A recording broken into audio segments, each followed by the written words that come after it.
jumping these fence, working these benches, shooting these dice, dodging these lights, fantasy. What's good, everybody? What's good? It's your boy, Cardinal Bud Crawford, or E.S. Red, if that's what you won't call me. And we are back for another one. Alright, y'all, new topic. Why Terence Crawford bulking up for Errol Spence Jr. is the wrong strategy for victory. Okay, so the fight is coming, y'all. It's got to be coming now. They both in training. They're not training for no reason. These guys are not out here looking spindiferous for no looking extremely in shape for no reason. I know it's a lot of people in the world who get in shape and then go sit at a desk all day, but these guys are getting in shape to beat the crap out of each other. But I've done videos, you know, over the past, it's got the whole summer basically, about this fight, about these two fighters, and I'm doing it specifically for a reason. You know, I want to make sure I gave every logical thought I could about this fight. And because I do feel like this fight is big for boxing. I do feel like this fight could potentially save the sport of boxing. Maybe not save, maybe that's a bad word to use. Revise the sport of boxing. You know, breathe new life into the sport of boxing, because it is definitely on its deathbed and in need of oxygen. It is suffering at the moment because fans are not getting what they want out of the sport, and we're losing legends in the sport. People are retiring. People are just choosing not to fight, you know, i.e. Adrian Broner. And I was looking so forward to watching AB get in the ring and do his thing, and I saw yesterday it's over with.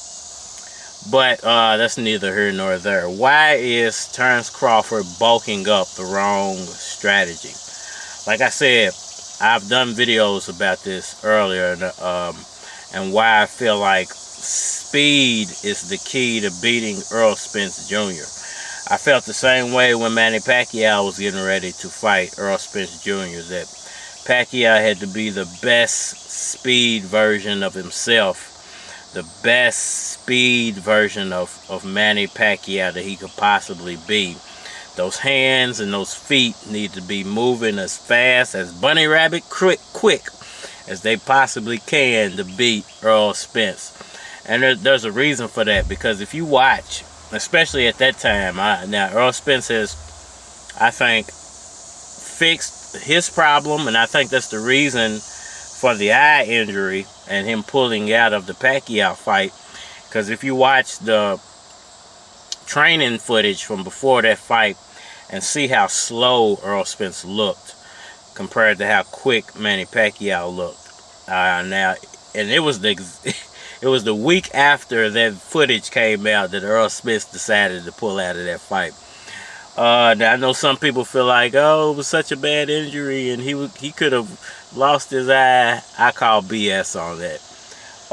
But I felt like Pacquiao's speed was going to win him that fight, and it was based solely off what I saw from Errol Spence. He was moving around like a mummy. Now, I do think that some of that is intentional, because Errol Spence, that's his style, is to be very methodical, very plotty, and place punches at specific places, throw punches at specific times. So he moves at his own pace to work off his jab. But against a fighter like Pacquiao, that can be counterintuitive, because Pacquiao's so fast, he can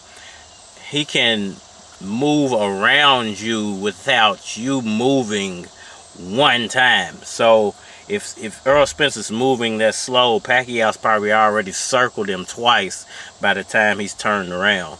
So, you know, that could be dangerous for a slow fighter against an extremely quick fighter.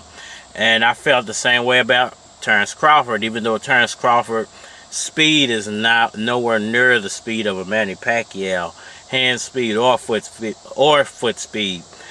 But if he was to correctly use his speed, just because he is quicker than Errol Spence Jr., naturally the smaller guy, speed should be his #1 focusing point, not power. It seems more like he's focusing on trying to beat Errol Spence Jr. up instead of trying to out-quick Errol Spence and out-think Errol Spence. And listen, it's going to be harder. It's always going to be harder for the naturally smaller guy to outpower a naturally bigger guy. But the natural advantage a smaller person has over a bigger person is speed. And what you need to be using that speed for is to tire your opponent out. You are most likely not going to be as tired as he is 5 or 6 rounds into it, because you're not dragging all of that extra weight around. But what happens when you put extra weight onto a naturally smaller person is you slow the smaller person down. And weight on a smaller person is 10 times more detrimental than it is on a naturally bigger fighter.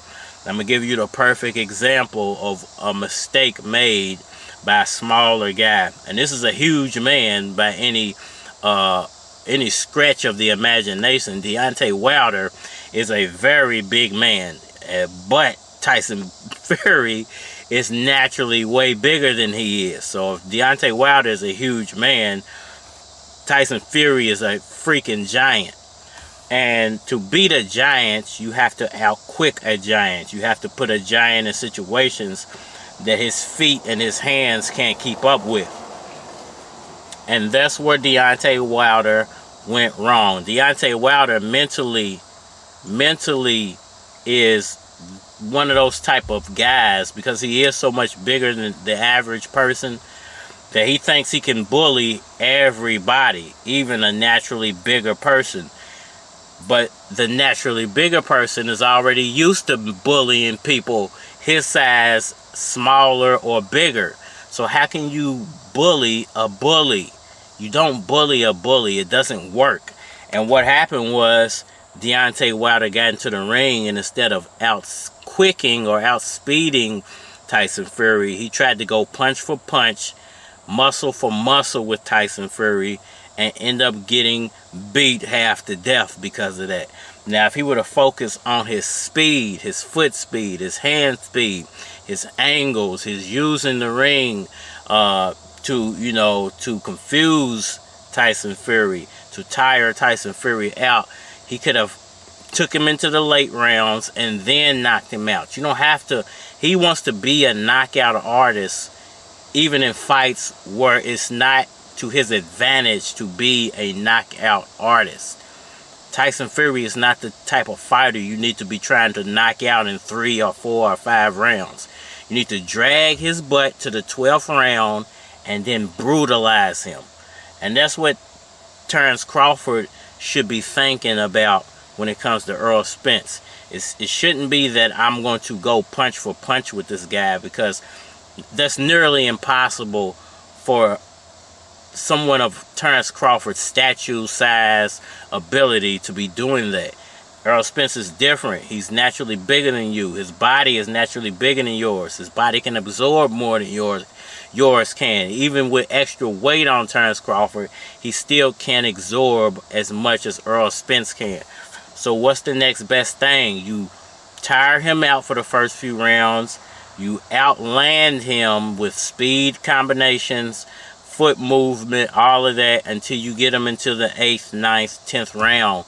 And then you try to land those big shots. Because he's already going to be tired. He's going to be more susceptible to a punch, any punch, because he's tired. And there's more of a chance that you can knock him out when he's tired. You know, I don't understand why boxers nowadays feel like they have to. It's all about me being the bigger, badder person. You know, boxing is a strategy game. This is why a lot of good fighters get beat. Is because they they try to make it about brutality and strength and physicality when it's really about mentality. It's all about your mental. It's about your mental. Can I outthink this person? You know, me, if I get into a fight with a guy who's bigger than I am, my first instinct is not to rush this MFer.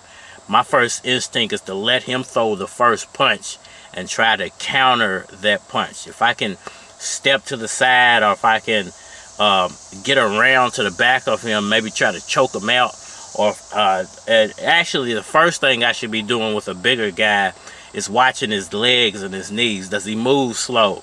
Does he possibly have a knee problem? If I kick him in his knee, will he go down? That way I can kick him in his face. And you know, those are you have to break a bigger person down. You don't try to out-brute a bigger man. You outthink a bigger man. And I think this is the reason that Terence Crawford is actually going to lose to Errol Spence Jr. Everybody keeps asking me, why do I feel like he's going to lose? That's why, because you got a guy like Bomac who obviously is giving him the wrong strategy. Now, Bomac is a very big man. And I think he probably believes in his mind, well, if I bulk this kid up, then his strength will win him the fight. And Bomac don't seem like he was ever a quick guy in his life. So and nowhere in my mind set or my mind state do I feel like he's focusing Terence Crawford on speed, which is his natural advantage against someone like Errol Spence Jr. Let me know what y'all think about that down in the comment section below. Hit that like button for me. Share, subscribe. Tell a friend. Holler at me on all social media platforms, Facebook, Instagram, YouTube. But you're more than likely to get a response on the tube. So holler at me over there if you want a response. I think I'm done rambling for now. Yeah, I'm done rambling. It's your boy, Cardinal Bud Crawford, or E.S. Red, if that's what you want to call me. And we are man. Fuck my nigga. Get over, fuck my nigga.